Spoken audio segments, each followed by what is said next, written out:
Quelles sont les compétences que vous devez absolument avoir en tant qu'analyste d'affaires? Dans cette vidéo aussi, je vais voir avec vous 5 grands types de compétences que vous devez avoir afin de pouvoir briller dans le poste d'analyse d'affaires. Et c'est tout de suite.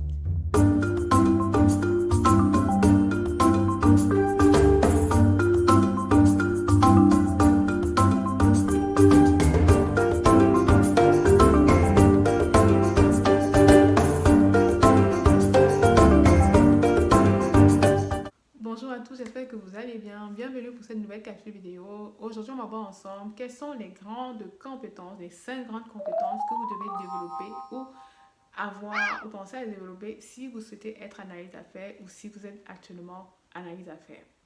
Mais avant de commencer, je vous invite à faire deux choses. La première chose, si vous êtes nouveau sur cette chaîne, sachez que je partage du contenu de qualité autour de la carrière professionnelle.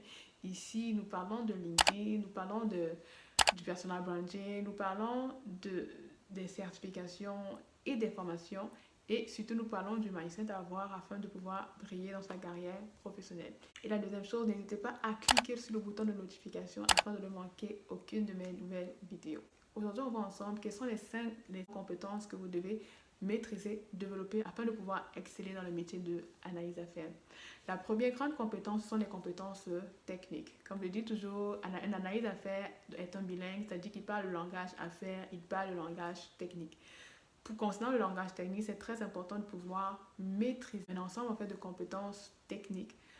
Premièrement, il y a toutes les compétences qui sont liées à la capacité à pouvoir utiliser les outils informatiques. J'ai parlé dans plusieurs vidéos déjà l'importance de pouvoir maîtriser des outils qui sont utilisés pour votre poste. Par exemple, si c'est Power BI, si c'est Tableau, si c'est Python, si c'est SQL, si c'est R, il faut pouvoir maîtriser ces outils informatiques-là.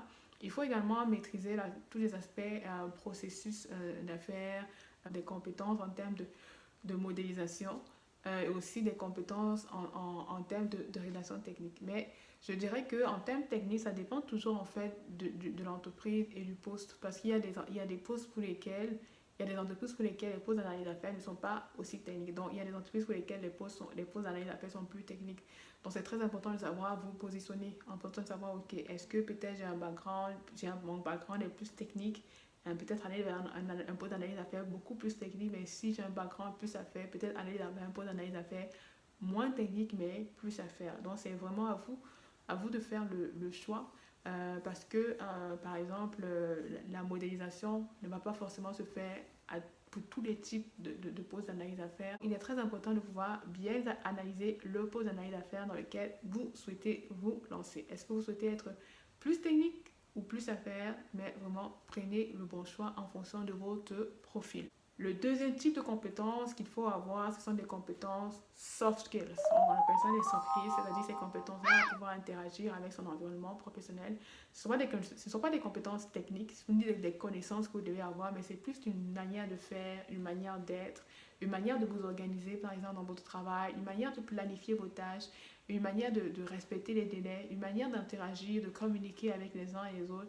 C'est vraiment très important. Également, il faut avoir de bonnes capacités de négociation avec le client pour pouvoir justement peut-être négocier sur les délais, peut-être s'ils n'ont pas beaucoup de temps pour réaliser la test, ou peut-être pour vous partager les besoins qui sont liés à une application. Il faut pouvoir négocier. Donc, ça demande de bonnes compétences de négociation et de communication. Toutes ces compétences-là, il est très important de pouvoir les acquérir aussi.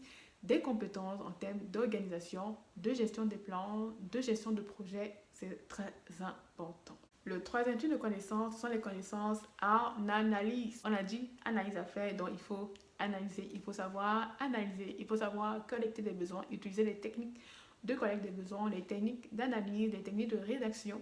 Il faut pouvoir comprendre en fait et connaître en fait comment cela fonctionne afin de pouvoir rédiger des spécifications fonctionnelles qui vont être pertinentes pour l'équipe technique. Il est aussi important de comprendre que la plupart des projets informatiques échouent parce que peut-être les besoins ont été mal collectés ou les spécifications n'ont pas été bien livrées aux développeurs. Donc c'est très important de pouvoir maîtriser ces aspects d'analyse, la collecte des besoins, l'analyse des besoins, la rédaction des spécifications afin qu'elles puissent être pertinentes à la fois pour récupérer le besoin du client, mais surtout pour pour pouvoir aider le développeur dans sa démarche de développement. Le quatrième type de compétences qui est très important de pouvoir avoir sont les compétences en management. Je parlais tantôt de la capacité de pouvoir gérer des projets, avoir des notions justement dans la gestion de projets. Et également, il faut savoir que dans la plupart des projets informatiques aujourd'hui, on utilise le modèle Scrum, le modèle Agile. Il faut également comprendre en fait comment ces modèles-là fonctionnent, ces modèles de gestion de projet là fonctionnent pour pouvoir vous aider dans vos tâches au quotidien. Donc, avoir de bonnes compétences en management, gestion de projets, parce qu'à l'intérieur de projets que vous avez, il y a souvent des sous-projets qu'il va falloir mener à bien. Il va falloir savoir établir votre planning, gérer votre planning et pouvoir respecter vos délais. Ces points-là également sont très importants. Et puis la cinquième compétence qui est très importante de pouvoir avoir sont les compétences de communication. C'est vrai que j'en ai un peu parlé tantôt quand j'ai parlé des soft skills.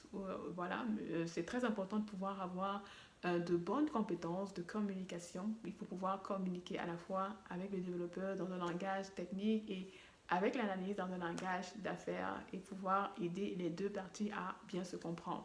Donc, c'est très important de pouvoir maîtriser cet aspect communication. On a parlé des compétences techniques, des compétences d'affaires, des compétences d'analyse, des compétences de communication et des compétences de management.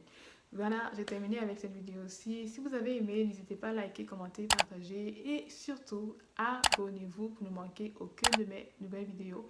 Et si vous avez des questions, n'hésitez pas à me les poser dans les commentaires ou via mon profil LinkedIn. Ça va me faire vraiment plaisir de pouvoir rester en contact avec vous. Et on se dit à la prochaine.